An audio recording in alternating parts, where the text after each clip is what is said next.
it was going to be this bad, I would have said, No, No, yeah, I'm and you sorry. still may have to. yeah. How are you, Jim? Good, how are you doing? Doing okay? Yeah, this came in late, she said, this letter. Yeah. Read it while we're waiting.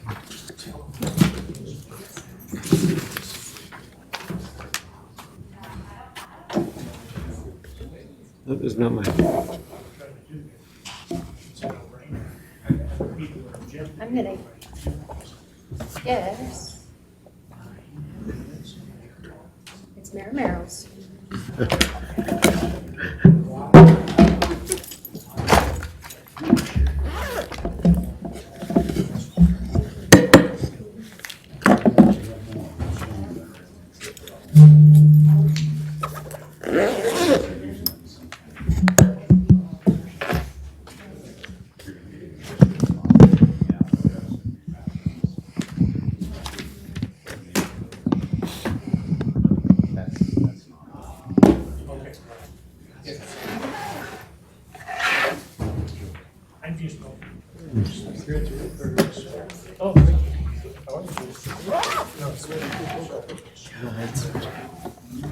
Hey.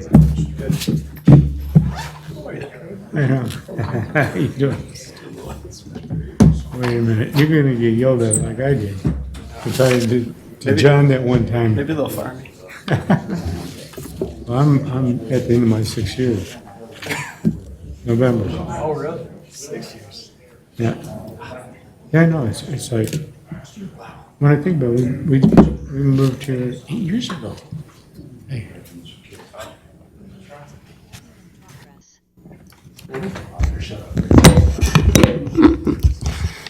Okay, at 6:30, so we'll go ahead and start our planning and zoning meeting for this evening. It's September 19th, 2024. We'd like to welcome you all here. We always like to have people here with us. We'll go ahead and start with the Pledge of Allegiance, and Mikhail will lead us in that. I pledge allegiance to the flag of the United States of America and to the republic for which it stands, one nation, under God, indivisible, with liberty and justice for all. Thank you for that. Got a couple more people joining us. Do you want to go ahead and do the roll call, Katie? Vince Haley. Here. Todd Marks. Here. Randall Kempton. Sally Smith. Here. Aaron Richards. Here. Jim Lawrence. Here. Bruce Casper. McKay Francis. Here. Vanessa Johnson. Here. Rob Woodall. Brian Thackeray. Here. Okay, thank you very much. We have a couple of public hearings on the agenda tonight. Before we begin, I just need to disclose that I did have a conversation with the applicant. I did listen. My only thing that I said was to give him advice to just go ahead and follow through with the city to apply for what he was thinking about doing. Told him I thought we had a very fair and adept bunch of commissioners that would be always willing to listen. So I don't know if you have a problem with that, if you want me to dismiss myself from this part of the agenda, or how do I? Remember what we talked about, Sally. Spencer will ask her some questions.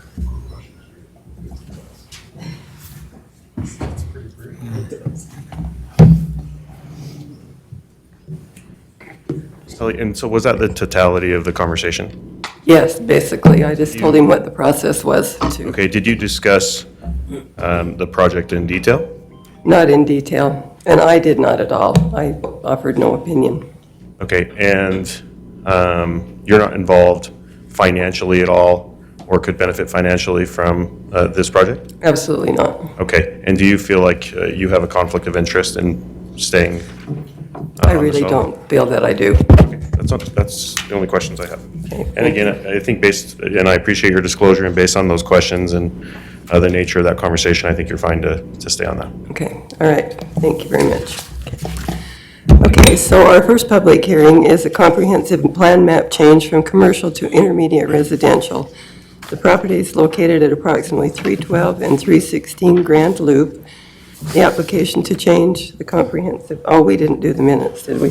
We'll do those at the end. To change the comprehensive plan for approximately 1.24 acres from commercial to intermediate residential.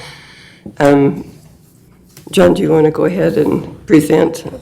Can we get a map up here, I'll take care of it. to show what we're talking about?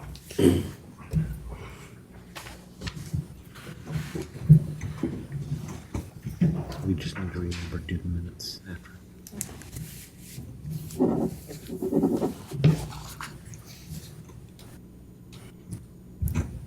You've got it there.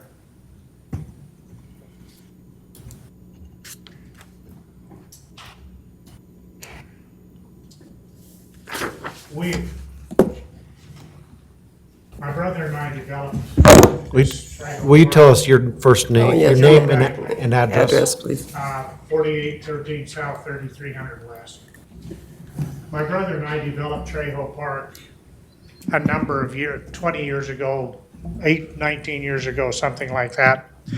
And the Melaleuca buildings are to the east of this. We've got some, we've been able to sell some lots here.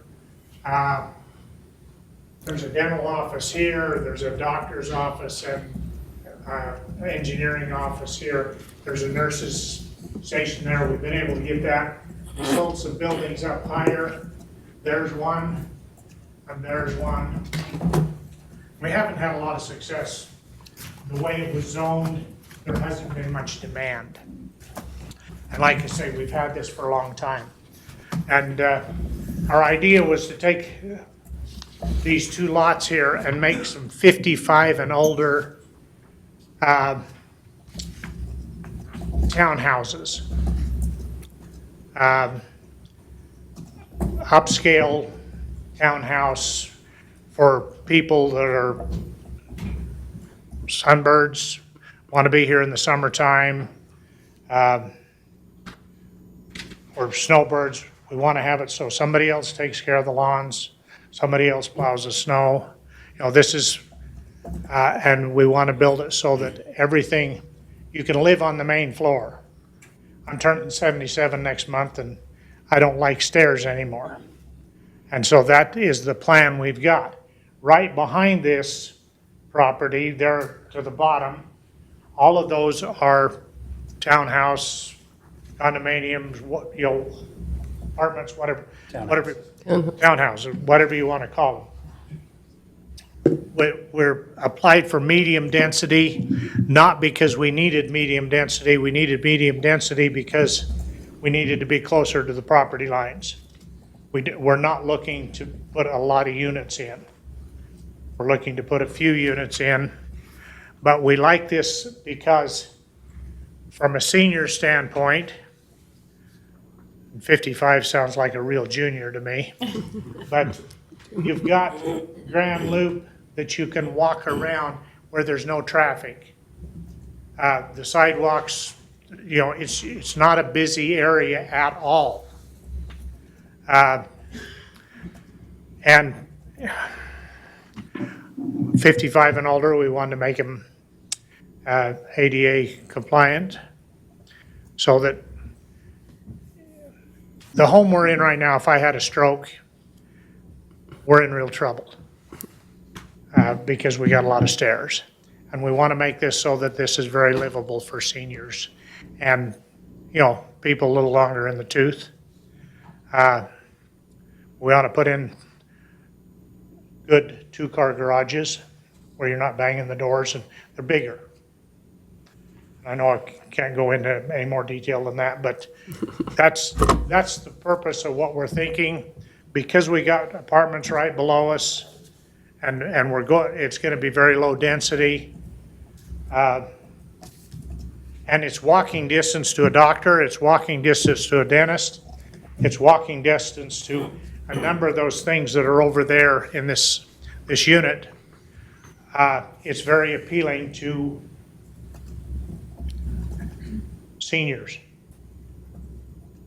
Okay, thank you. Alan? do you- Yes. The property that's presented to you that we're discussing here is currently, we're doing comp plan right now is what we're talking about. It is commercial. The request is to take this to intermediate for the purpose of then requesting rezoning from CBC to MDR1. As was stated, this property was developed in about 2004 originally, so it's been this way for 20 years. The original zoning was technical and office zone, is what it was designed for. The original intent was office space, focusing on computer tech, that type of stuff. During that time frame, it has had limited growth, and so this request has come forward for the landowner to see if he could do something different. We did send this out, notified all of the neighborhood. We've run this through staff. It meets the requirements of Public Works. They can service this, do what they need to. And we believe with the apartments and the townhomes that exist in this area, that this is a good fit for the area. So staff does support recommending it to you for recommendation to City Council for approval. Okay, any questions for the applicant or staff? Go ahead, Vince. Alan, there is a light going in on Trejo and Yellowstone, correct? Correct. Is that being paid for by the apartments going in? Part of it. Is the city covering the rest of They that? come in and allocate that to the different areas that are involved with that. But it was that Madison Station, which is just to the south of here, they triggered the requirement of that stoplight. They have everything pretty much in place. They've run into a glitch with the power company. They first told them they had enough clearance, and then when it got hot in the summer and the power lines sagged, they go, oh, now we don't. They're in the process of resolving that. The poles are here, everything's installed. It's just a matter of clearing that, and they can install them and put them up. Because I know in the past with this area, we've talked about the access to it not being that great. But the city is anticipating with that light being installed, the access to in and out of this area should be easier, correct? It will be regulated, and that's supposed to go in, well, it's supposed to be done now. So that tells you where they're at in the process. Okay, thank you. What's the surrounding zones on it, just so, because I see apartments beneath it, but is it all commercial above it, or The north? it's townhomes to the north? No, it's To the You can south? see here, you've got high-density residential on the west and on the south. And so going to an MDR is actually a step down. And then everything else is either light industrial or community business center within that. So these two are currently community business center. The request will be to go to MDR 1. Okay. okay. And Alan, I don't know if you want to defer over to Spencer. Just for those that are in the room, can you tell us the role of CC&Rs in our decision? Shouldn't have any bearing on that, as far as I'm concerned, because that's something that's between the HOA and that subdivision. We don't regulate them, we don't enforce them, so it's nothing that the city has any power over. Okay. Thank you. Any other questions? Except for if they're in violation of our code with their CCNRs. Sorry, Sally. I have a question. Are these the last two lots that are owned by the applicant in the park? They are not. There are others owned by the applicant.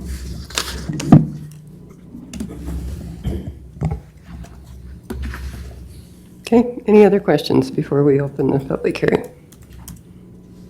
Okay, at this time, we'll go ahead and open the public hearing. This is a chance for anyone that would like to speak about the proposal to do that. We need you to come forward and state your name and your address. And we'll first hear for those that are in favor of the proposal, and those that are neutral, and then those that are against.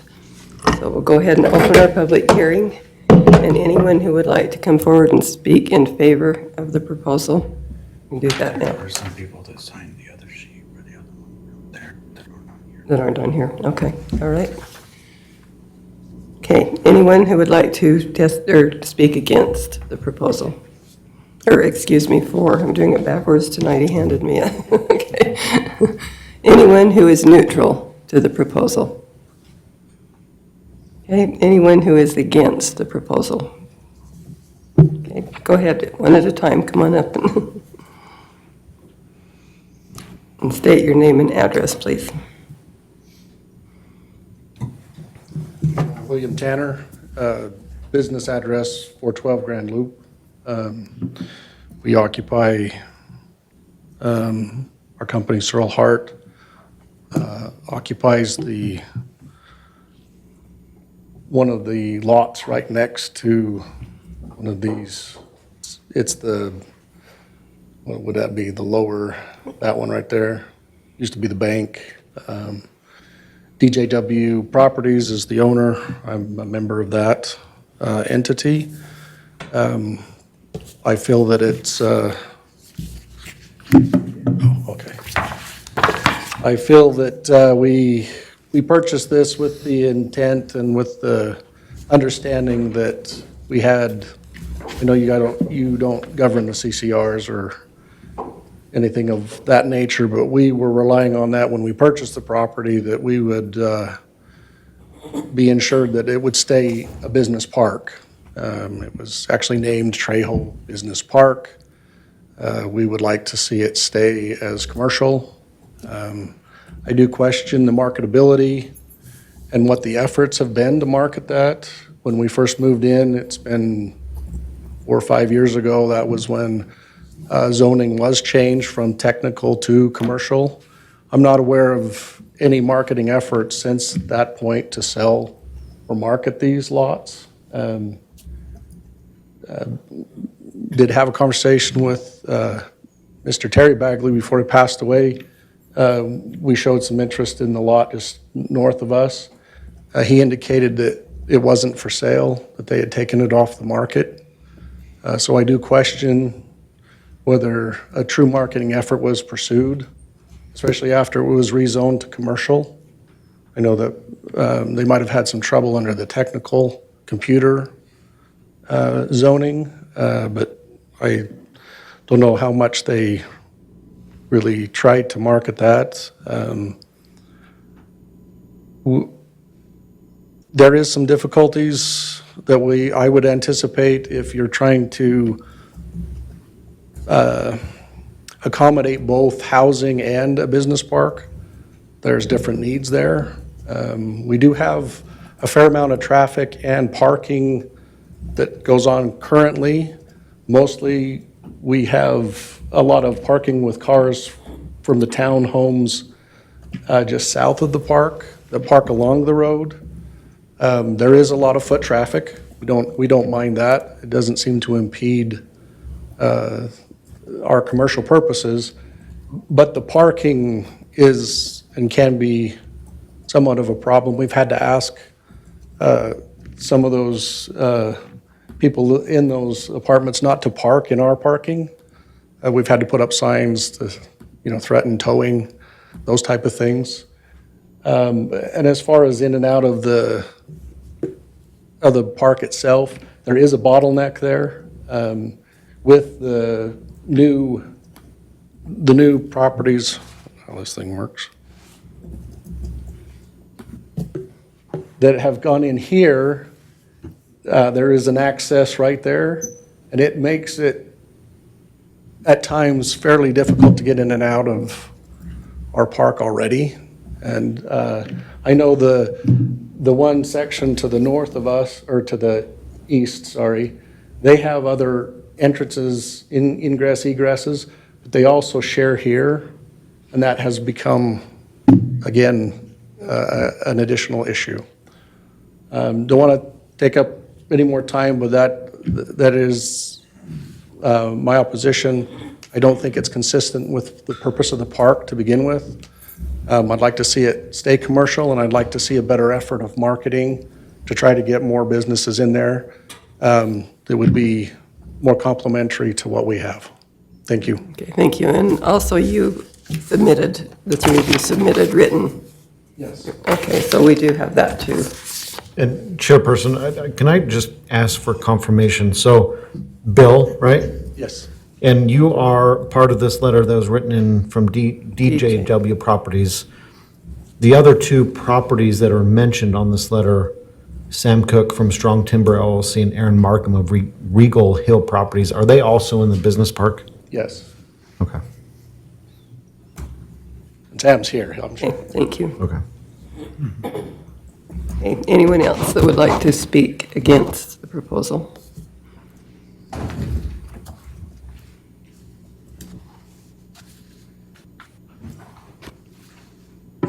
My name is Sam Cook. Reside at 9022 South, 400 West, Rexburg. And I own the property right here in the corner. So we have two lots. We have an existing building there, and I'm opposed to the rezoning of this. I've recently purchased this, as I think Bill has too, and have invested millions of dollars here, relying on the fact that this is a commercial park, that it will develop as a commercial park, and continue to support those efforts of ours. We run an office that supports many different tenants. So I'm concerned not only about the current land use and the fact that it remains commercial and how that affects and maintains our property values, but also, as Bill stated, I worry about the traffic. We have a large parking lot, lots of cars coming in and out, and this one access creates a problem, especially with it's already troubling, and we've got new apartments right there that'll be using that road. I just don't think more residential use right there would be wise for that park. I agree with what Mr. Bagley said. I think that is a fine thing that he's trying to develop. It just shouldn't be inside of a commercial park where the city plan, the comprehensive plan has had that as a commercial area. We bought it relying on it being a commercial area. I have not seen any. I also concur, I don't think I've seen any marketing efforts, any signs posted. On there for now 5 years. Nothing's been listed visibly that I can see, and I've been in and out of there week after week. So I think the fact that it's not developing is not, I believe you should not take that as a sign as it's undevelopable or unsaleable. It just hasn't been marketed as that. There's quite a large demand for commercial property in Rexburg, as you probably are well aware, as other people are coming in and continually trying to find more commercial properties. So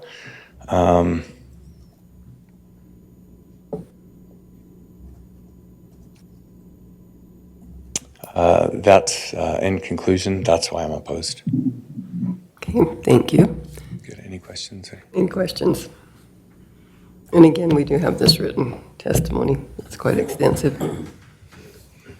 Anyone else who would like to speak against the proposal? Just one question, Sally. Has everybody had a chance to read the letter? Did you see Just these? want to make sure, if not, we need to read it into the record because it came in so late. There's also the one online as And well. I wondered, Yeah, there is one Vince, you've online got if you your had a computer chance. up. Do you want to, there is one on, you want to read that one online? You want me to read the one online Yeah, from if you would, Claudine please. Hill? Okay.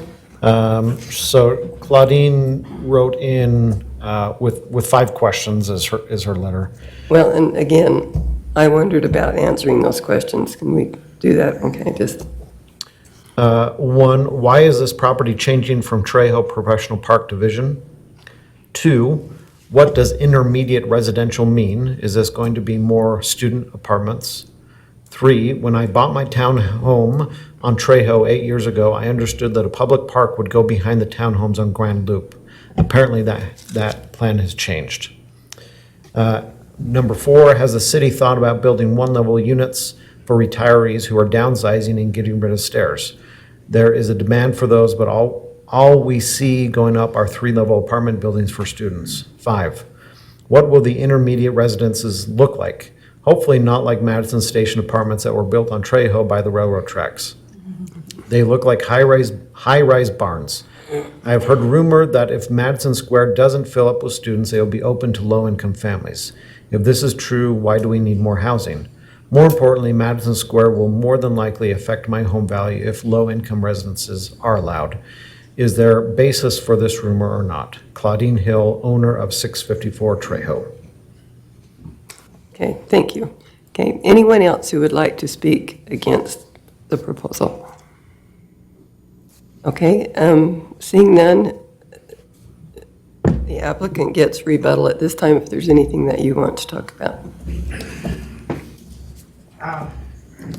Was brought up that we haven't tried to sell it. Judy Hobbs has brought me in the last, well, Judy Hobbs has handled it for some time.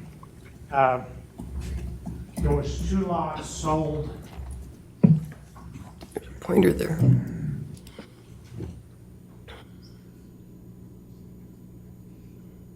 These 2 lots were sold 4 years ago, 4 or 5 years ago. Judy Hobbs has had them. It hasn't been an open listing, but Judy Hobbs handles a lot of commercial. In the last 2 years, we've had, she showed it, I don't know how many times. I've tried to sell it, and we've talked about it many times. The fact that I don't understand my brother telling you that it wasn't for sale, because everything in there's been for sale from day one. Now, I'm not saying that he didn't say that, but that's news to me. As far as the traffic goes, the traffic we would have from these townhouses would be less traffic than a commercial building, because a commercial building has, 20 or 30 cars coming into a commercial building. I've counted them on one of the aerial maps, and you have quite a few cars around your deal. We're on the opposite side of the loop. We don't see that, we're going for medium because we want to push the property lines, but we want bigger townhouses. And no, it's not college housing. This is upscale housing that we're planning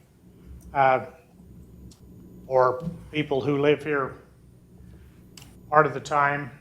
When I'm gone, my wife will be living there, and we have a home in St. George, and she'll spend the rest of her time in St. George.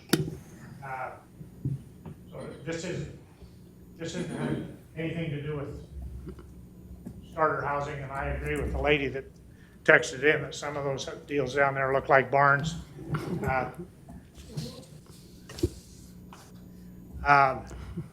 What other questions do we have? We have been trying, Judy brought me, in the last 6 months, we've had 2 or 3 or 4 guys that come in, there's looking at these lots and other lots, and we continue to cut the price and try to get them gone. You want the lot north of you? Let's talk, because it's sure as heck available, very quickly. Good. Anything else? Any other questions? Yeah, I've got a question. So, John, obviously these are not large parcels. About how many units would fit on each of the lots? I would like, and I haven't been able to make the footprint work, I would like to put a 5-plex on that one. It's probably going to be a 4 townhouses. And this one here, we have to be 15 feet off both property lines with medium density. That one there will only take a 5 unit. So right now, as the plans stand to get the size, I'm concerned, and this is going to sound stupid, and I'm not trying to, I'm concerned about the size of the garage. You get into a townhouse, and a lot of the apartments across from us, they've got what they think is a 2-car garage. There's 1 car in it maybe, and there's junk piled clear out to it. I want an honest two-car garage where you can open your door and not hit the other car. I want to, and going in the house, I want to walk from the garage into the house on the same level. Not up a step, not up 2 steps, 1 step. So we're talking about 9 units. 10 if we got really, really lucky, but that's, we're not talking high density here at all. And this lady asked about the looks on the one deal. I like nice looking things. I like brick and I like mortar and I like nice stuff. Okay, thank you. Okay, and possibly, Alan, when we get into the rezone, if we get to that point, you can tell us what would be allowed on those, on the medium density. Okay, we'll go ahead and close this portion of the public hearing. And we've had our staff report, so we'll begin our discussion. Sally, can you just quickly, again, remind those on the council, the discussion we've had before about specific projects versus. Yes, okay. Yeah, and I think we all understand that we're not talking about a project here, we're talking about a comprehensive plan change and just changing the use of the land, and the project shouldn't enter into that, so. And Yeah, I mean, crazy scenario, right. the applicant dies in a plane crash or something, Oh, do you right? imagine? And the land is then sold Right, and then done to the max, so. yeah, so we do, we have to keep that in mind, so. Okay, what, discussion, commissioners? Can I ask Alan a question? You So, bet. under that same context, if the current owner didn't develop it, it changes to MDR1. What, obviously you have to have detention, parking.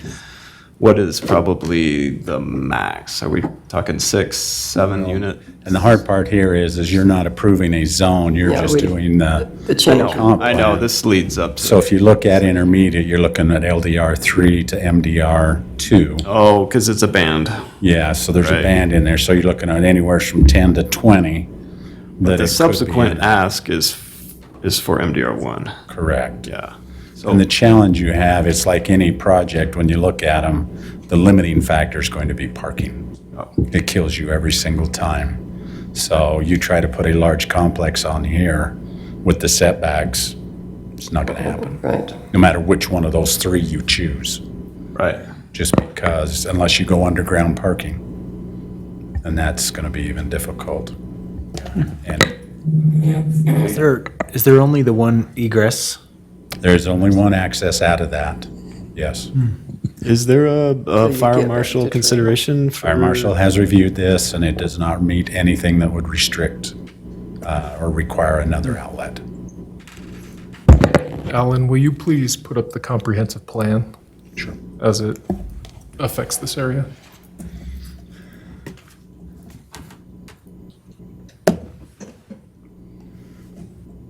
So you can see currently, right now, it is commercial. intermediate. And then you have intermediate right next to it, which is what they're asking for. And then you have high residential beyond that. So it's not a spot zoning is what they would call it. You're contiguous. You zoom out just a little bit. What's that? You zoom out just a little.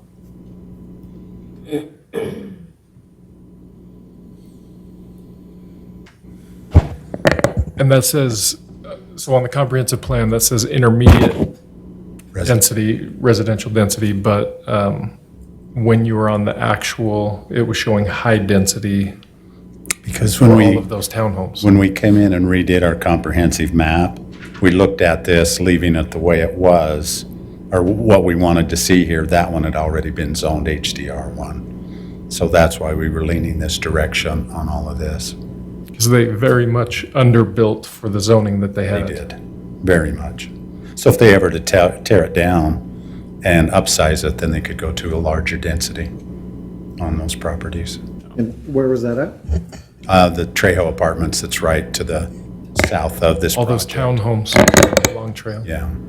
They're all HDR1 currently.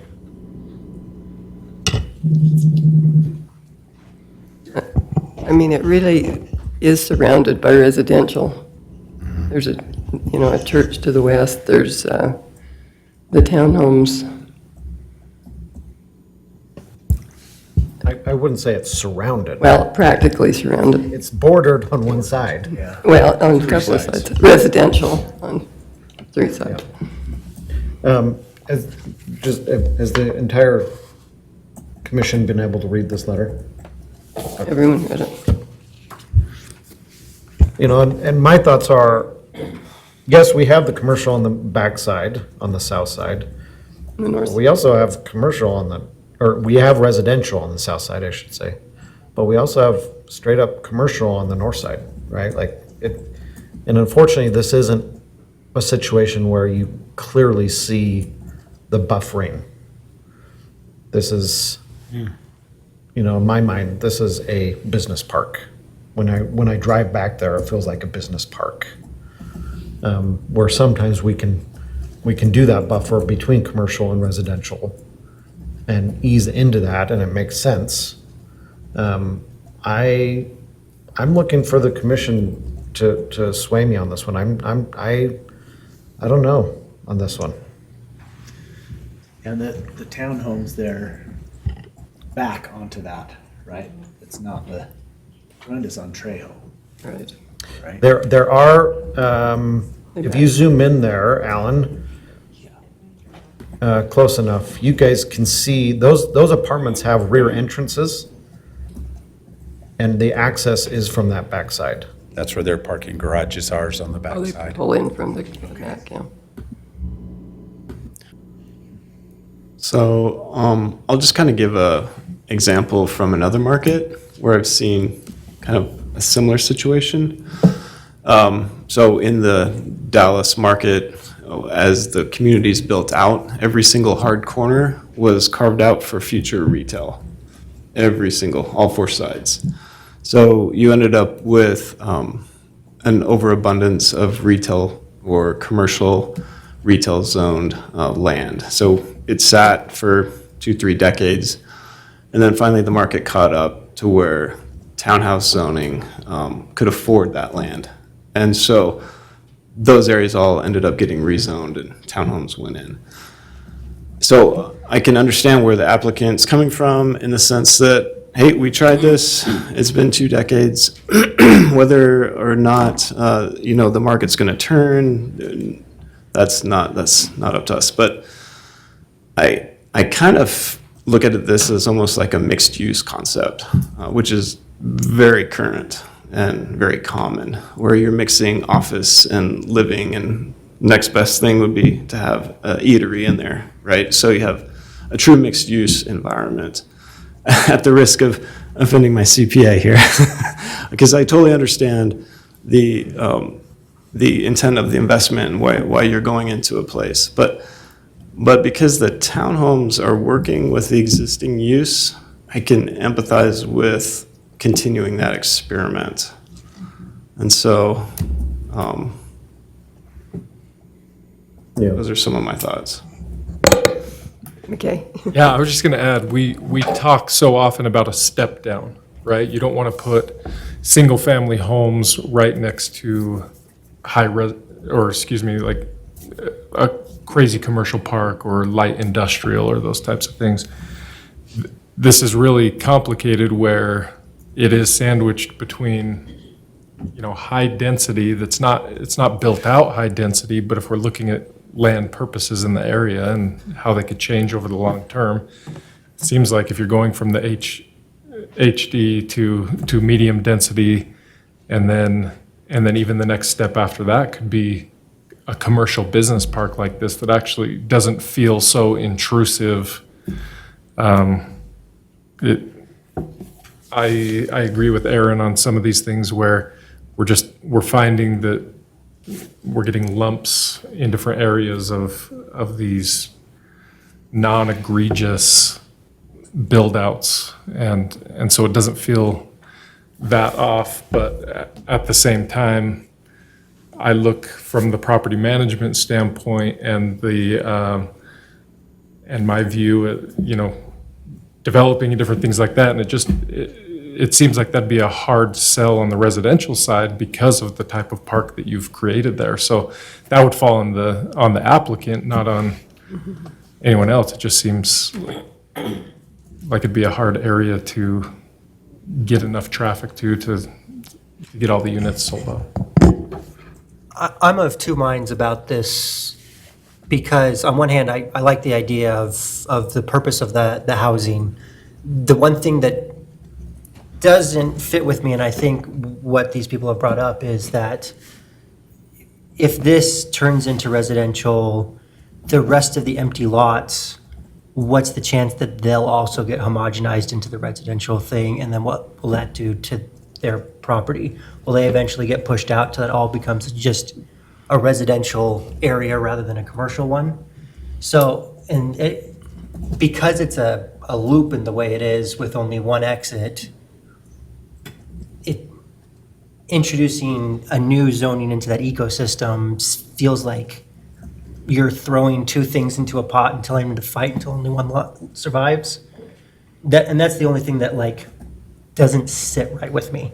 I like all of the ideas individually, but when you put them together, they don't quite seem to fit for me. I think I'm leaning the same way you are. Which way am I leaning? Exactly. In listening to what Aaron said, I think that makes sense. The other thing that we're talking about is the step down. So if that is high density, even though it's not built out to that, and you go to intermediate, then that is kind of a step down. The building, the accountant building that's there is a really nice looking building, but it's a destination. I mean, your customers are coming there. You could, if done right, you may gain more, more clients. I don't know. I just think right now too, the other thing is there is definitely a demand for medium density housing, especially if, we're what we think it might be, but we can't consider that. So I think those lots have sat there for a long time. Alan, is there anywhere in town, mixed use, of course, we got Hemming Village, which is a perfect example, but where you've got residential next to commercial, not above? Homestead cottages. The Homestead's probably your prime example of that, where you have the facility itself, and then the cottages, and then you go right into the neighborhood. And then you have the assisted living behind that also. So that's probably a good example. We have some, well, you get up over across Second East and start looking at everything on the backside of what used to be Sonics and Tito's TV and It's all residential. Teton Radiology with what happens back in there. We have a few that are trying the same thing. We have Rexburg West out across from Valleywide. That is a mixed-use community where they want the residential actually part of the same building. So we have those in there. You have spots in the city, in the downtown area where you have businesses right next to single-family homes. And all of that seems to flow. A lot of it. You mentioned same building, but aren't they having the medical on the corner and then townhomes adjacent? Are you that's Trapper's Landing. Rexburg West is Trapper's to Landing. the north. Yeah, Trapper's Landing is two separate. They actually have commercial, and then they have medium density. Okay, so So that they're would two be- separate, but they're right together. You Right, have so the that'd be business example. park, and then just across the street is residential. residential. And it'll be townhomes and fourplexes. So the same concept is basically being designed there. And when you look at traffic, Keith and them really review that. And it's one of those where you sit down and run the numbers and look at it. The commercial could actually be a higher rate of vehicles coming in and out of there. Well, that's my understanding. Residential is half a trip per hour. Yes. Versus your commercial reduced, is so lumpy it's- at It's actually a reduction in the amount of traffic that'll be flowing in and out of there. That, When you compare it to the commercial. something to not worry about in that sentence, because that's what Keith looks at. He makes sure that stuff flows. Yeah. Yeah, and to the commission, I'll just add, for most of my time on the commission, one of my concerns is that we're giving away, I shouldn't say giving away. There's a lot of applications to rezone from commercial to residential, and we enable that. We vote in favor of that. But Scott Johnson, again, just this last week, reiterated to McKay and I and others in a lunch meeting where he indicated that there's a huge need for commercial office room in Rexburg that's not built. Because, construction costs, he specifically mentioned grade C, which is older stuff, not brand new stuff. So, yeah, you get rid of it and go residential, but at the same time, yes, it's been on the market Right. forever, so. In the 20 years, there's been about every market condition, that you can imagine over time. Years ago, where the New Fongs is down there, that was residential. And I actually sold that to them, or didn't sell that to them, but the need right then, was for commercial, not residential in that area. So it took a long time, but finally it was on down. So there's been pretty much everything happen in the time that this has been available. As far as the comments about the step down, it seems to me that's backwards here. That you have the commercial and then the higher density, medium density, low density, not high density, medium density commercial. Right, well, So the step down to me seems backward here. It's just like an awkward area. I mean, even just to have a business there, a business owner myself, it just, when you're driving into Rexburg, I don't think turning down into this area to go to a business. To me, it's an awkward area for a business. With everything surrounding it. But yet there are very successful businesses in there, right? Like, not the ones that you need drive-by traffic to go to. Right.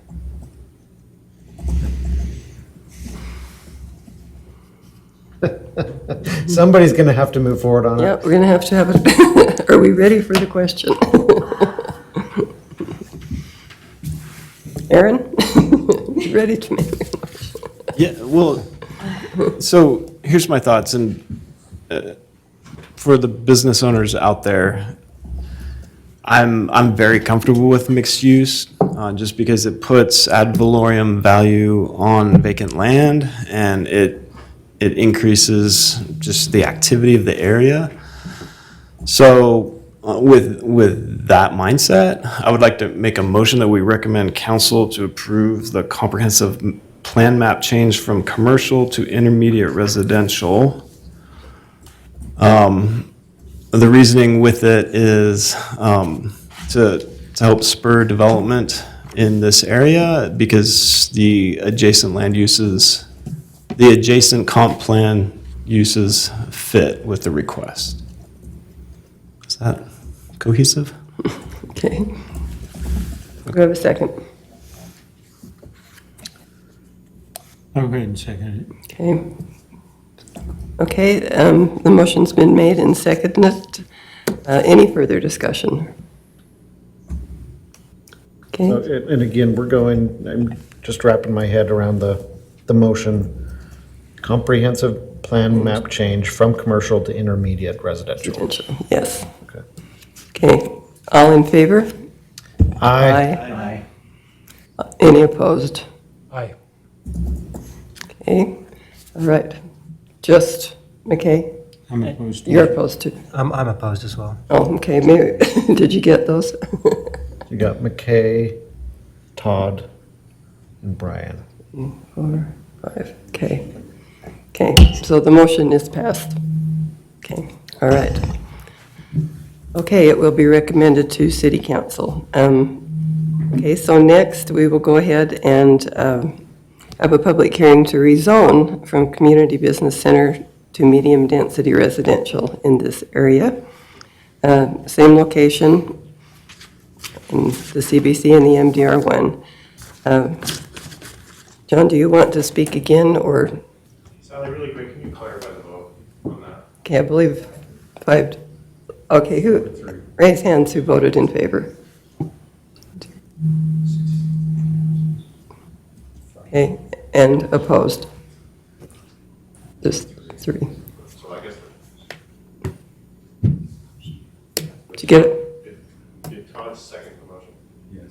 Yes, Can we get another, somebody who voted, to second. Vanessa? Oh, that's right. So I will did. you recall that for me then, Sally? Do it just for the record's sake.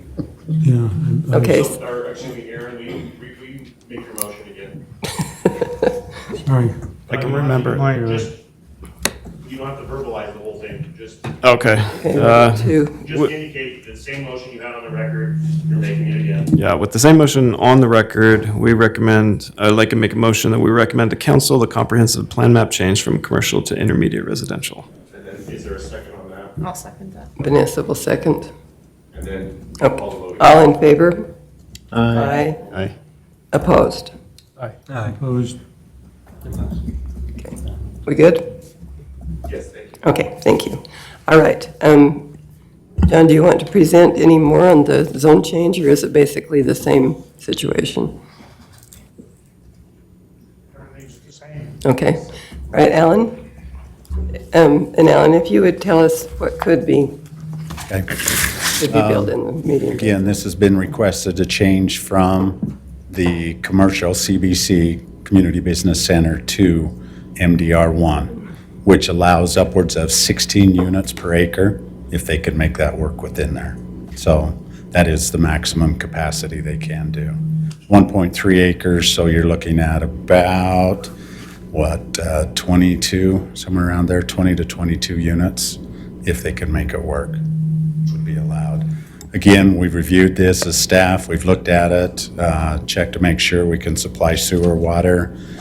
Keith has said that the roads will work in there, and with the stoplight going in, that would alleviate some of the challenges getting onto Yellowstone Highway. So staff is recommending to you to recommend for approval.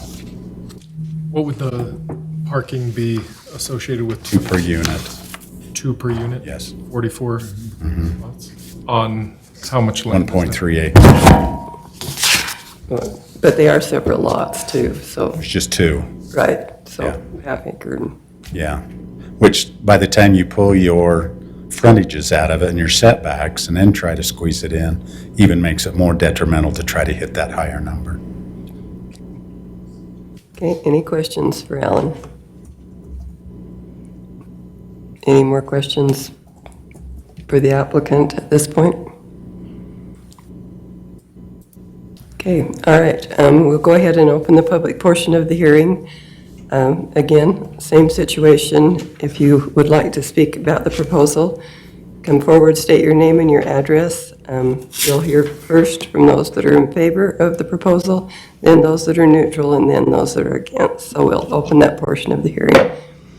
So do we have anyone who would like to speak in favor of the proposal? Anyone neutral to the proposal? And anyone who would like to speak against the proposal? Go ahead.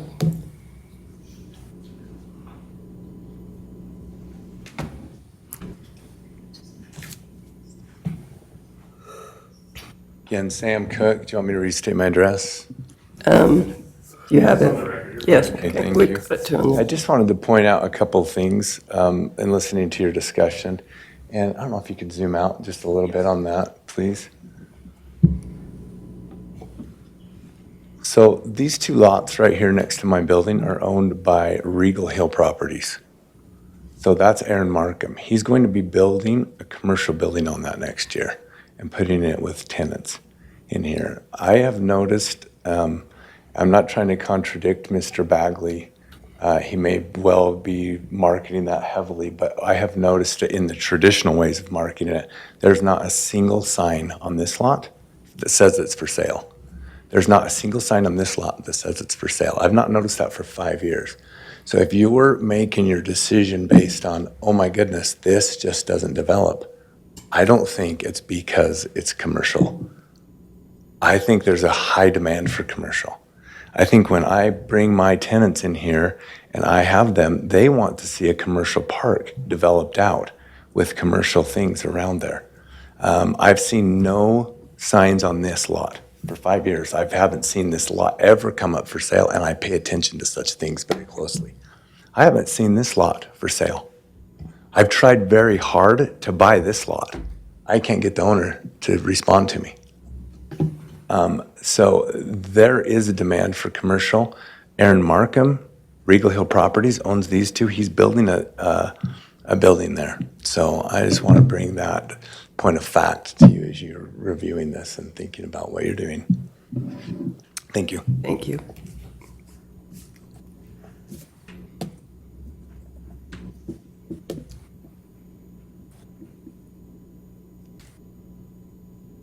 Bill Tatter. I have the same argument as before. It just doesn't fit with commercial. It doesn't fit with our idea of what we moved into the park for. It's not an awkward place. I disagree with that comment was made earlier. We are a business that is a destination, but part of that destination, we have been next to, we used to be located right across from North Point, and it was a disaster for our business. Moving out here, we get a lot of compliments about how quiet it is. It is a destination. They know where we're at. They come here. Other businesses of that same nature would enjoy moving in here and building if they had the opportunity. I do also have to wonder what the marketing effort has been, because there is a demand. I do have somebody for Mr. Bagley that has some interest in that north lot right next to us, and it is commercial and it is a similar business. So I do think it can be built out and finish as a professional park, and that's what I'd like to see it stay as. Thank you. Thank you. Okay, anyone else who would like to speak against the proposal? I'm Claudine Hill. I'm the one that wrote the letter that you just read. I have the same concerns that these gentlemen do, especially if there is room. I'm assuming that the applicant is sitting over there. I didn't catch his name, and I apologize for being late. 22 units on those two parcels. Is there room for 22 units? There's really not, because of parking. There's no way that they would fit. That would be And setbacks. in setbacks. Okay, Yeah, there's no okay. way that we. There was the one question on my letter that was not answered. Oh, we do have that too. The gentleman here answered and said that they would be upscale, but if the one question, if those Madison Square apartments are not filled, they'll be open to low-income families. Is that the truth? Is that what will happen? We don't, I believe, have any information on that. I don't know that they could be. Well, low-income housing or subsidized housing has to go through an application process with the state and the federal government to receive those funding to help do that. These guys did not. They have done this completely on their own, and if they did, they don't come back in and do it after the fact. Okay, so it won't be a future thing that they can do? No. If they go low income, it's because they've lowered their own rents, and that would be their only reason. Okay, so low-income families can't come in there then? No. Okay. Subsidized housing, let me put it that way, subsidized housing wouldn't be allowed. Okay. As long as So somebody not can be pay the allowed. rent, they're allowed to move in. Okay.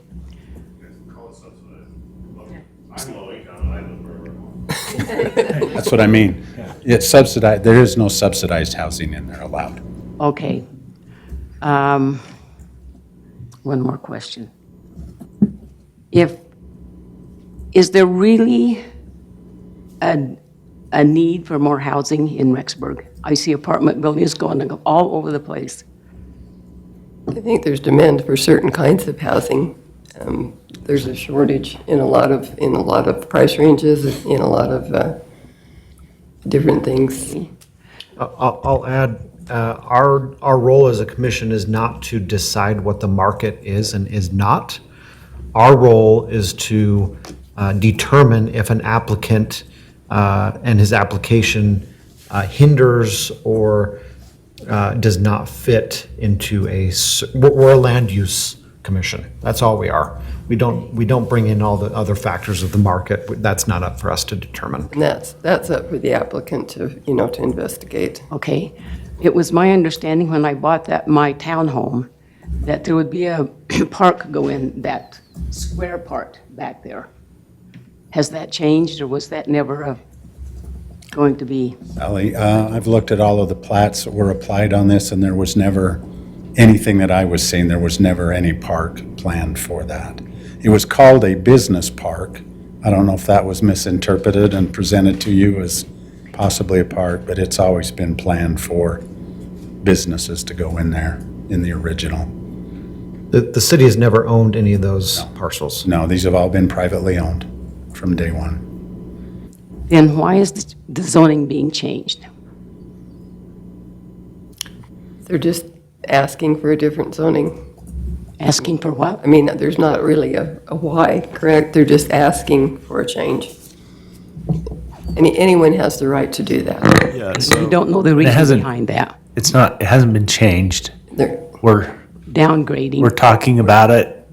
They are making a request to change it, Okay. and we will send a recommendation to city Okay, and council. you just voted to recommend that, right?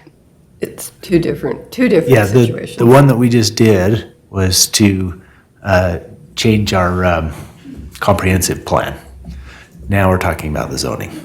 Because there's several zones that would be allowed in that comprehensive plan designation. Yeah. They're asking for medium density 1. Okay, so there's really no reason for it. They just want to change it. They're requesting that. And then the final decision does lay with the city council.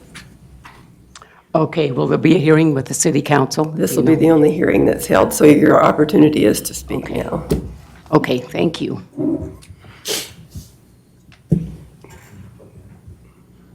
Go ahead.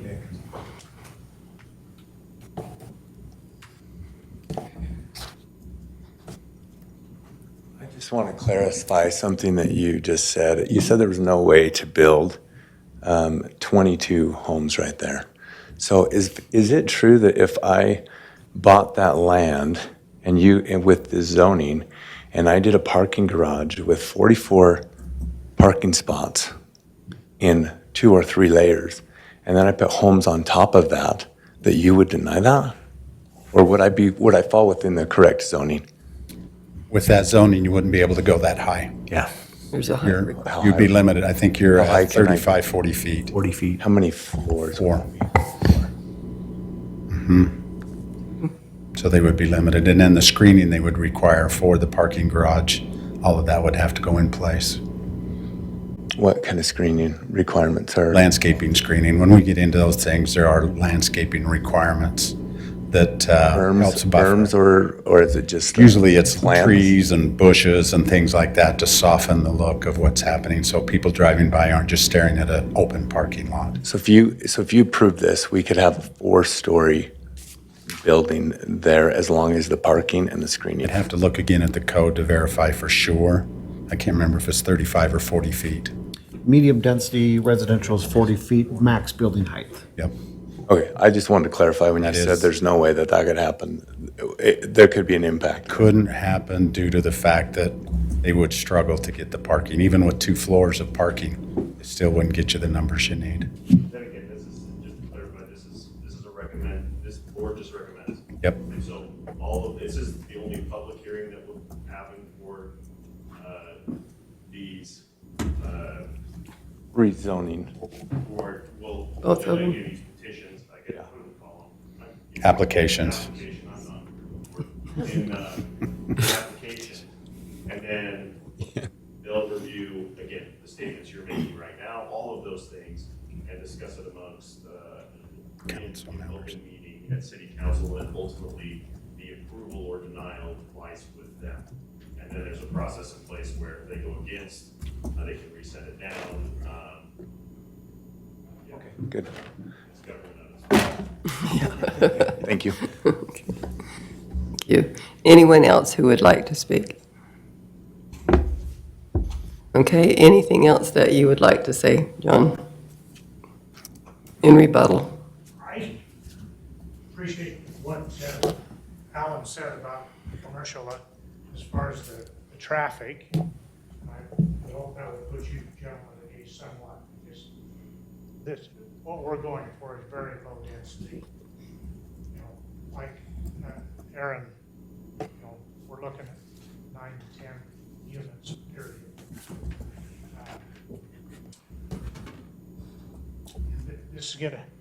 This will be upscale, so it will look very nice next to your building.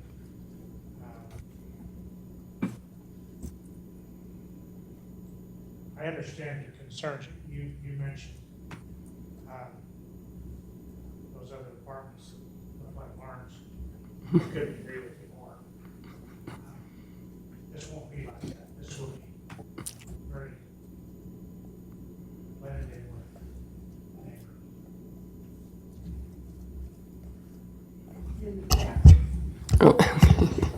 That raises another question now.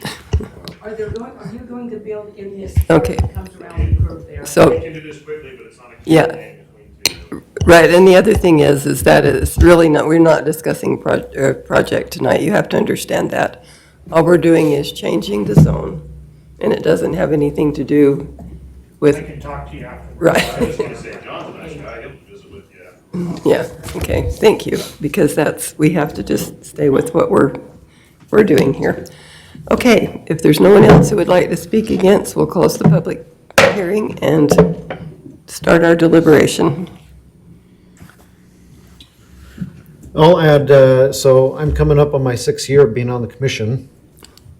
And one of the things that I've learned from year 1 to year 6 is that the the applicant has the right to apply for usage of their desire, right? As long as it fits the criteria and the commission then approves it to the city council. And so I'll say to the commission that the reason I voted in favor is because I was on the fence. And in that instance, I defaulted to the fact that the land or the applicant has the right to apply. And if I don't see anything that necessarily is prohibitive of that application, I will give the applicant his right to exercise his rights. So, medium density residential, just as a review for those in the audience, max density is 16 units per acre if they can meet that with the setbacks and with the parking requirements. Max building height of 40 feet. The front setback is 25 feet or 20 feet with a 7-foot landscape strip. If parking is behind the building, setback reduced to 15 feet up front. Rear setback is 20 feet. Side setback is greater of 6 feet or 6 inches to every 1 foot of building height. They can have a permissible lot coverage of 80% with a landscape coverage of 20%, to kind of give you an idea of what you'd expect to see in the max. Now, again, I vote in terms of max, meaning, again, the applicant can present all he wants, but if something happens or he were to sell this next day, what is the next person able to do with it? And that's what I consider in my voting. And so some of these numbers that I just shared with you are the exact numbers that I went through in my head in making my earlier decision on the comp plan and what I'll move forward with on the zone change. So kind of listening to how the conversation has evolved and just looking at the aerial, and I've spent a lot of time in that park because I officed there on the right for a period of time. I'm still very comfortable because of the fact that there's already townhomes in there. If this was a professional park that had, say, like Snake River Landing, that had a big monument that was dedicated to only one use with a very clear point of delineation, entryway, that might be a little more offensive. But this is already kind of a mixed-use area because of the existing residential. Or, I thought Rexburg Business Park on the north side of town, that's straight commercial, right? There is no residential whatsoever around there. Right. Right. So because there's already single-family home, well, attached, but townhome homeowners on that Grand Loop street, this does not feel like an offensive land use. So I'm still in support. Okay, anyone else? Well, my thoughts on why I changed, I was on the fence too. And the reason I changed to against it is because it just, to me, doesn't fit. We're starting to erode things, and it's counter to what we've been working toward all the 6 years I've been on the board, coming to the end of my term. And now we're going back into what seems to be the same process that we fought against to clean these areas up.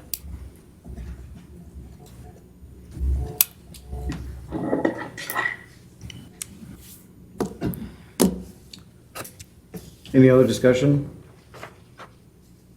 Because I'll make a, Go ahead, would you, anyone else would like to speak, or have we spoken? I think so. Go ahead, Vince. I would motion that we recommend to city council to rezone from community business center to medium-density residential because of the proximity of residential on the south side, and that it doesn't feel intrusive to me. Oh, including. MDR, what'd I say? Medium, you just said Oh, okay, medium density. One. okay. Yes, please add into that motion, medium-density residential 1. Rezone from community business center to medium-density residential 1. Okay, so did we get the entire motion? I'll second that motion. Okay, so we have a motion and a second on the table. Any further discussion? Okay, all in favor? Aye. Any opposed? Opposed? We have 1, 2. You're okay, Fran? Okay, so 2 against. You have Todd and McKay voting against. Okay, those 2 things will be, Any abstains? any abstains? No. Okay, I think we got everyone. All right, so those 2 proposals will go to the city council for their decision. All right, okay, we do have one more public hearing tonight. This is for a conditional use permit for daycare at 100 North 5th West. The application is requesting a conditional use permit to allow a daycare home and based business. Robert Gully and Christy Swenson are the applicants.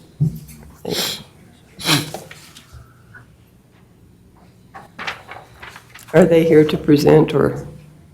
Okay. It's okay. Thank you all for coming.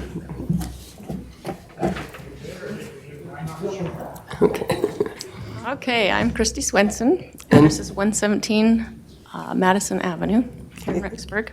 Thank you. And, excuse me, I'm the property manager for Robert Gully.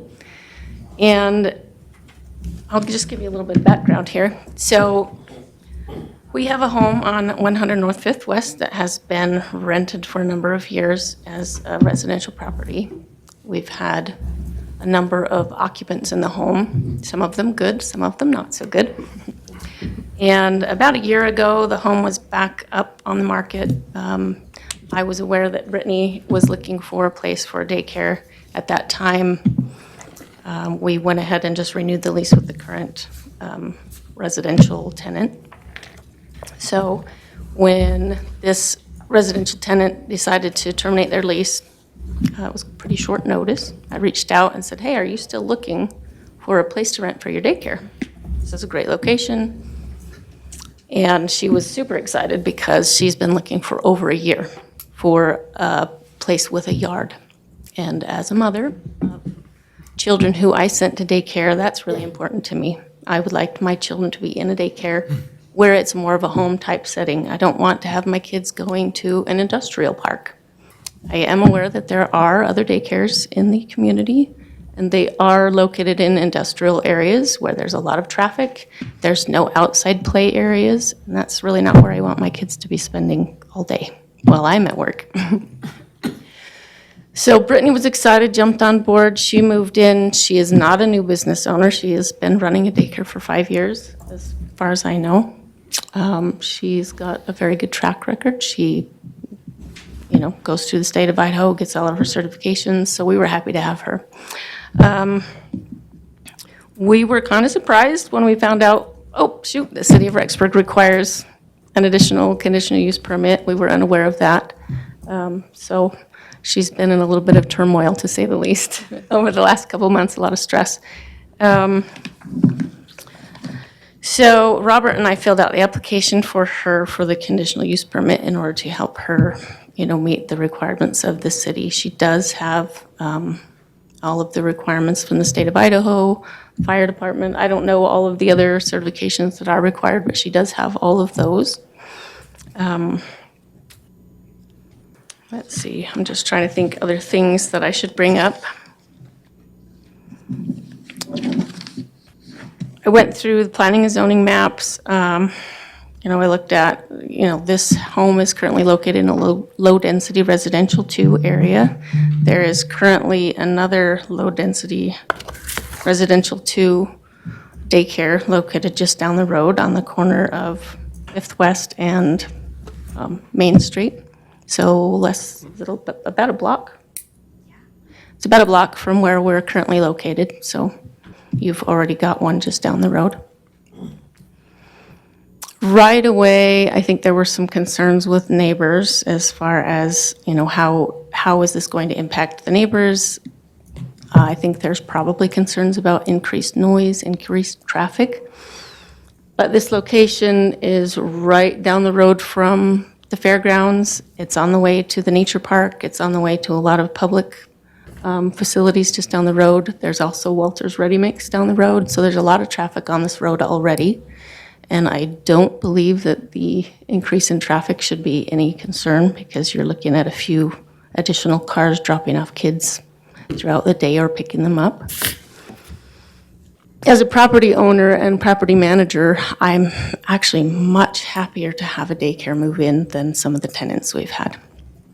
They will not be operating on the weekends, so you don't have to worry about loud parties and noise if the neighbors are worried about that. We have had some past tenants who were very destructive to the property. And I'm aware of how well Brittany takes care of the property. She's already spent a significant amount of time improving the inside of the home in preparation for running it as a daycare. She was originally wanting to do more than 12, not a home-based business, a regular business, and we did go through the process of ensuring that we could meet all of the business requirements that were needed as far as fire egress, ADA requirements. We had plans to move that direction, and then we're told that we couldn't move that direction, so we scaled back to just the in-home business. I did reach out because of the concerns that neighbors may have with increased traffic or noise to see if there had been any complaints from the daycare that's just a block away. And I did a public records request for the city of Rexburg, and I was told that there were no formal complaints. There were a few phone calls initially after it was approved for conditional use, but no formal complaints have been made. So Hopefully that is not going to be an issue for any of the neighbors moving forward. Hopefully that will help, ease any concerns that anyone might have. I also spent a lot of time reading the comprehensive plan for Rexburg, and I found a couple of things that were really interesting to me. According to the comprehensive plan from 2010 to 2020, we've had an 80% increase in residential households. That's huge. And in speaking with Brittany, there's a 2-year wait list for daycares in Rexburg. It's very difficult for people to find childcare for their children, and we're not getting smaller. I do feel that this is a really good fit for this area. You've already got like the assisted living around you. It's kind of a mixed use area already with some, I would consider that more kind of business / residential with the assisted living. You've also got some apartment complexes just across the street and just down the street a little bit. So you've got a little more high density, not just single family residential in the area. And in looking at the comprehensive plan map, this is located in an intermediate area, an intermediate zone, I think that's called. And in that area, it listed secondary uses of homes, one of which was daycares. So it is in line with your comprehensive plan map. And I also read in their decisions, it was prioritization considerations for planning and zoning when making determinations. One of those determinations is health, safety, welfare, and code compliance, actions that involve projects that improve public health, safety, welfare, or ensure code compliance. And I feel that having a daycare definitely meets that requirement because it's improving the welfare of our community and having safe places and appropriate places for our children to go while we're at work. Ease of implementation was another prioritization consideration. And I think that this meets that requirement as well because it is an action that capitalizes on opportunities to be easily implemented, i.e. low cost with large gains. The home already exists. It already meets all of the requirements that the state has for fire egress, for numbers of kids versus staff ratio. We can meet the parking requirements for her staff without investing a lot of additional income. Community significance. This definitely provides benefit to many people within the community, and it meets the Plan Rexburg vision by balancing needs across the community because there is a significant need for additional childcare in Rexburg. And then the last one that I saw in there was that it satisfies an urgent need, and I would think a 2-year wait list to have your child go to a daycare is a very urgent need. I don't know, that's all I have to say. I really hope that you will, support this and approve a conditional use permit for Brittany to operate her daycare. My daughter is also, she was planning on coming and speaking in behalf. She is a professional cleaner and has cleaned Brittany's previous daycares, and I'm happy as a property owner to have her. She keeps her facilities very clean. So, anyways. Thank you. I don't know if Brittany has anything else, but. Yes, Brittany, do you have anything else to add? My name is Brittany McMinn. I live at 570 Maple Drive. And just to add a little bit to what everything Christy said, I wanted to kind of give you guys an idea of why I'm doing daycare. So I'm a registered nurse, and my idea of just a small child care center is just to be able to provide, like Christy said, that health and safety level, because I have the medical experience and I know how to care for children who may become ill at daycare, and it's just something that the other daycares in the area don't necessarily have. And I also do have all of my certifications and licenses through the state of Idaho through the Idaho STARS program, so I am able to take low-income families. Most of my families that I have right now are low income, so there are daycares in Rexburg that don't accept ICCP because it is a process. It's hard to get, and you have to renew it yearly. But without that, income assistance from the state, these families wouldn't be able to work because they wouldn't have any childcare. A lot of them are students, they don't have family here, and so they rely on that state assistance. So that's all I have for now. Okay, thank you very much. Alan, do you have anything you'd like to add? Yeah, this has been a little bit of a process for Brittany and them. They've been very good to work with. As we stated the rules to them, they have done what they needed to meet those.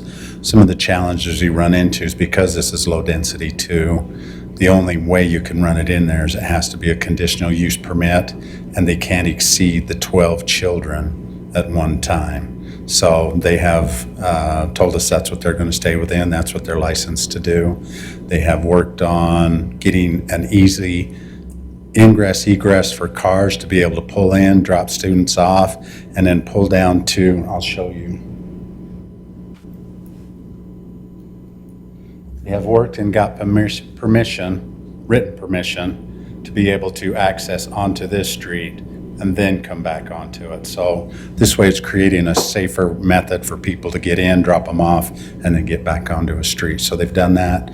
They have the fenced yard.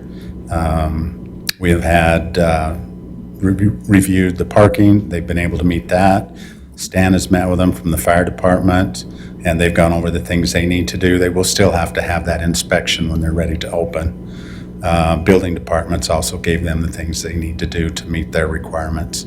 They do have the licensing from the state, so staff asks that you consider recommending approval to City Council.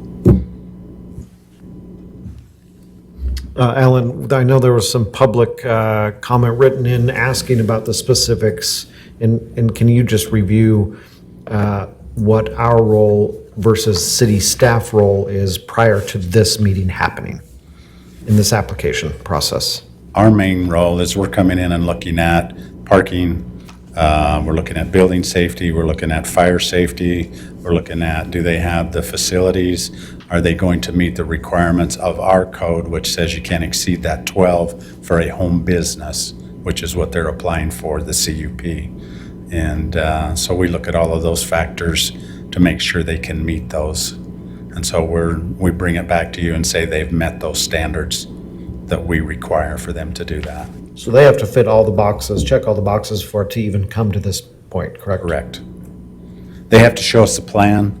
You guys approve it, then we will make sure they follow through with the plan. We follow up with making sure they implement those, because they will have to license with the city also. 18 months ago, we had a similar application come through.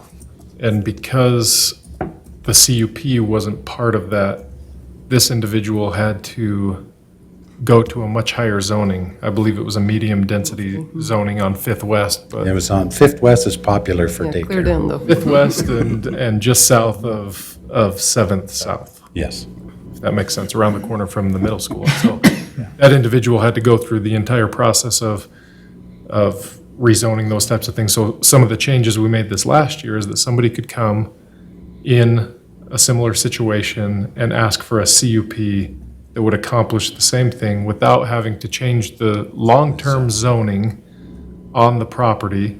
A CUP does not necessarily stay in perpetuity with the property, is that correct? It stays in perpetuity. It goes with the property, not the landowner.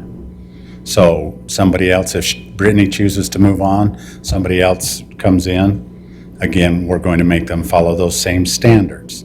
But until that is revoked as a CUP, it stays with that land. All CUPs. Always just allow the 12. Yep. So then what makes it conditional? Conditions is we're putting in the limit of 12. They can't exceed that. That's probably the major concern. Plus all the access, all Now, the, that's just standard code requirements that we make them do, regardless of how they're doing it. We make them meet those. But that could be added in there saying the parking requirements, the ingress, egress, meeting the standards of the fire department, those are all the conditions. They have to meet those and be licensed. I think I know what the same one I brought up in my review. They were denied a zone change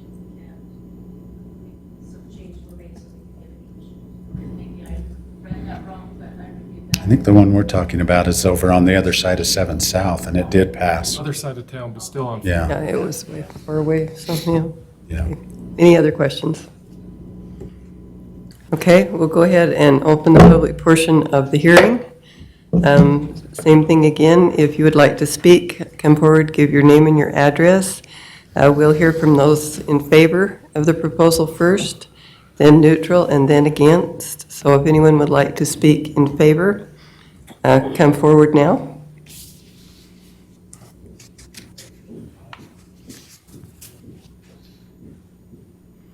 Hello, my name is Ariel Jensen. My address is 3543 North 250 East. Sorry, I'm a short person.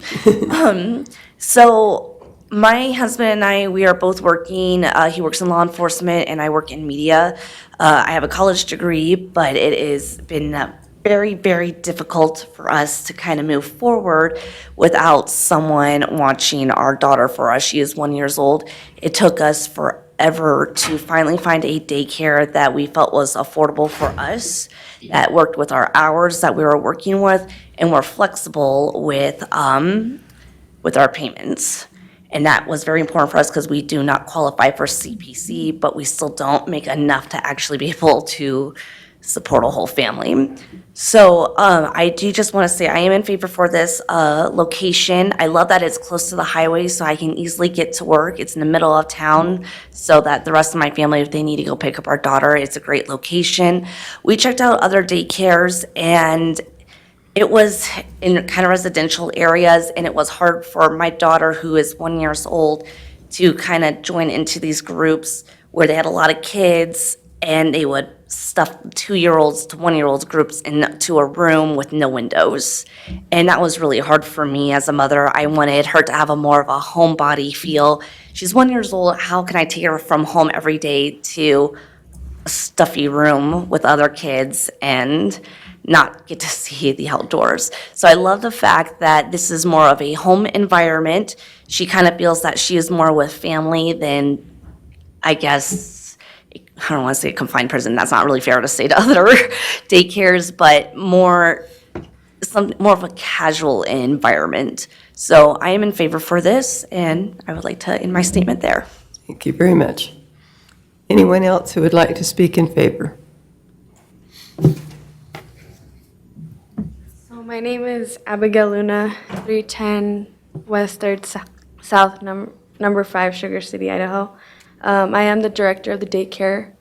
I started working here when I had a 6-month-old, and I remember coming in for an interview, and it made me feel like I was at home, and I've always seen it as I take care of the kids the way that I would want my child to be taken care of. My daughter is almost 2 years old. She grew up in this daycare. She's a really smart, almost 2-year-old. All the kids at this daycare know we're all certified with the state of Idaho. We all have a background check, so you're not just dropping off your kid to whoever. We all have our records clean. I personally know, I met Brittany working here.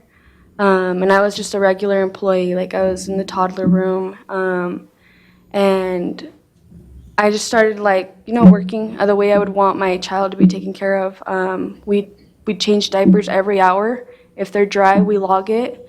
We have an app where parents can see their child's logs throughout the day, their meals, their naps, if they have incidents, like if they trip or fall. We always message the parents. We all have personal relationships with the parents, such as when they get there and pick up their kids, we're like, oh, your child was doing good today, your child was doing this today. It's not like just pick up, we all have a relationship with the parents. And if they have a problem, they come to me and I try to fix it the best I can. But I think that this daycare will be like a safe place to the community, not only because I myself grew up in a daycare, in a daycare here in town that doesn't exist anymore. But I grew up in that daycare, and I was one of those ICCP families, a low-income family. And I still am, I'm not going to lie. And ICCP has helped me a lot, and ICCP makes sure that we we have all our requirements. We have state checks. State comes and checks us. We're always ready for that. All our staff is trained for that. But I just think that this should happen, not only for me, because this is my job, this is what my daughter lives off of, but because my daughter is learning in this place, and my daughter's making friends, and she's only 2, like she's only about to turn 2. What 2-year-old is talking, saying people's names? She's really smart. Like Robin, she's back there. She started working for us about a year ago. And she was the toddler room teacher when I left to become manager. And ever since, like, Robin was with her, like, Robin, like, teaches them ABCs. She sings with them every day.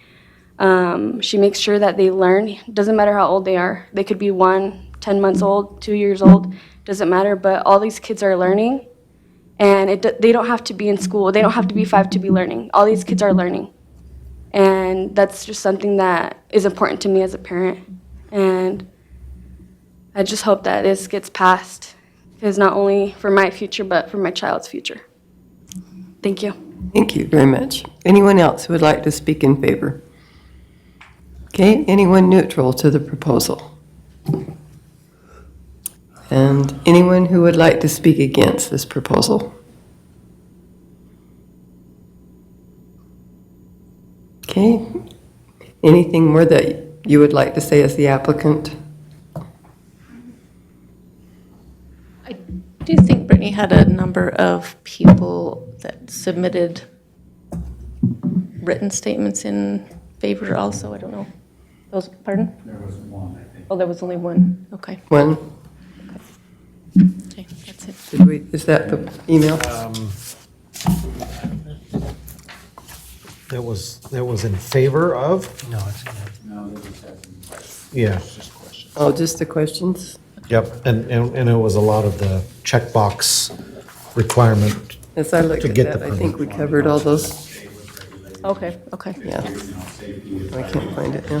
Yeah, I guess the only other thing that I would add is, when I no longer have children in daycare, but I was traumatized as a parent because there were days that I would drop my daughter off at the daycare, I think it was Apple Tree or something, you know, one of the big ones that don't have outside play spaces.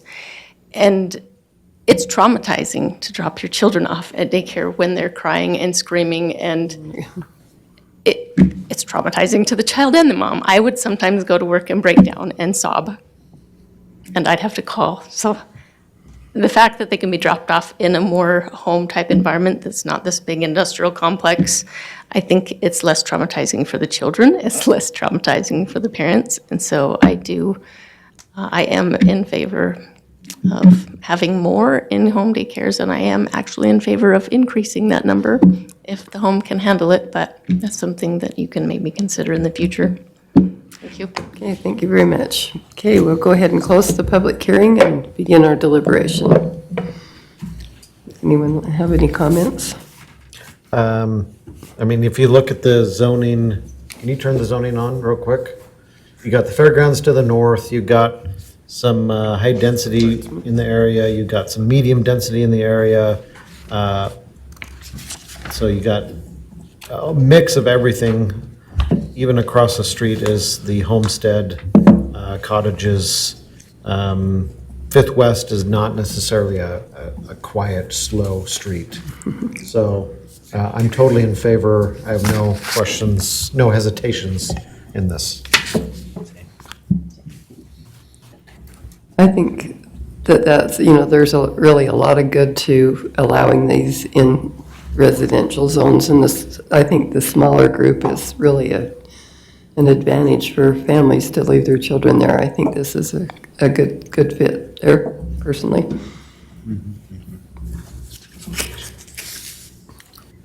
I like that we put this under the CUP as well. Right, with the I think it makes a restrictions. lot more sense than the process that others had to go through.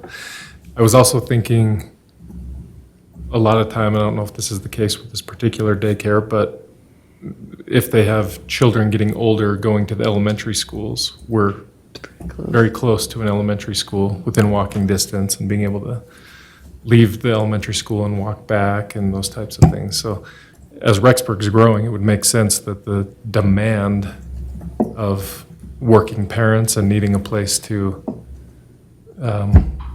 have their children during the day, as well as the heavy increase that we've experienced in property costs, rents, mortgages, et cetera. Okay, anyone else? Would anyone like to make a motion? I'll make a motion. Okay, good. I would motion that we, now this is CUP, so we are still recommending? Okay, we're not approving. Okay. That we make a recommendation to City Council to approve the CUP for the daycare at 100 North 5th West because of its proximity to being close to town, also having zoning in the area that is outside of low-density residential, and will provide a good service to the community in that area. The second? I'll second it. Okay, Jim seconded. Okay, we have a motion and a second. Any further discussion? Okay, all in favor? Aye. Any opposed? Okay, looks like that will also be recommended to City Council. Okay, thank you. I failed to ask for an approval of the planning and zoning minutes for August 8th, 2024, so we do need to approve those. Aren't you guys glad that I extended a meeting out to August 8th so that we could get go. that one in? So would you like to make a motion to approve the minutes? Do you remember that? Because we had to meet that time because we didn't have the meeting minutes, the meeting before, or the documents. Oh, right, we couldn't get the meeting, yeah. And so we haven't met forever, so I fulfilled the requirement of every other month meeting. You're welcome. Thank you. Thank you. At least 9 months having one meeting. 9 months? 9 months, you have to have at least one. Oh, I thought it was every 2 or 3 months. Oh, well, sorry. Well, thank you anyway. Okay, we do need an approval of the minutes. Does anyone remember what we did? I motion that we recommend the minutes from August 8th. Approve it. Yeah, we don't have to Okay. recommend that. I make a motion that we approve the minutes from August 8th as stated. As written. Second. Okay, who would like to second that? Second. Aaron seconded. Okay, any other discussion or corrections? Okay, all in favor? Aye. Any opposed? Any abstentions for people who weren't there? Okay, that would be Jim. All right, it looks like on October 3rd, we have a couple of public hearings, an annexation and a rezone. Do you want to brief us a little? Yeah, and the annexation is of Taylor Court. Most of us know it as ARTCO. This is going to be a forced annexation. They are currently receiving water from us, so they are receiving city services, which makes it a requirement at that point. Well, it makes it so we can force annex at that point. They've waited multiple years for this and decided it's time. We have not got any response back from Taylor Corp. We've reached out to them, called them, we've sent certified mail to them, everything, so. We'll just do it. Yeah, so it will be coming in front of you guys for that. So what does that change for them? Their taxes will Their taxes will go up. But they're already receiving the services. They are receiving services. Do they pay more for services? They pay more, so Like- they'll see a reduction in their water bill. Okay. Let's see, is it water or sewer? I think they have their own, we're connected to sewer, but they have their own water, if I remember right. But they're getting one of those. It seems like yeah, okay. All right, anything else? ARTCO, it's the one out there at the business park. Used to be the Taylor Corp's who owns it. It's called something else. Create something. Aaron, you haven't been around long enough to know ARTCO? ARTCO? Whoa. Everybody used to work at ARTCO. Young buck in town. This is Walmart here, this is Taylor Corp. They used to be the wedding invitation place of the Of whole the whole country. US. All right. Everything's done online. Are we getting busier, Alan? We don't- Are we gonna, the end of the year gonna be quiet? They're busy. I can't tell you for sure. Okay. I've got a whole bunch of stuff lined up, but Until it goes, it doesn't until go. they finally pull the trigger or get through, we've got a few plats that are getting ready to come in front of you. Not a whole lot of rezones. There's a few here and there. I'd say the majority of it's going to be platting that comes in front of you. We still got some more code modifications we're working on. Yeah, and the interesting thing was is rates went up as soon as they did it. Yeah, they didn't- which is a normal reaction. Right, once you leave, you're Hey, McKay, are you ready to get out of here or what? We gotta adjourn. Okay. Are you gonna adjourn us? Yes, meeting's adjourned. Okay. Everybody just caught up.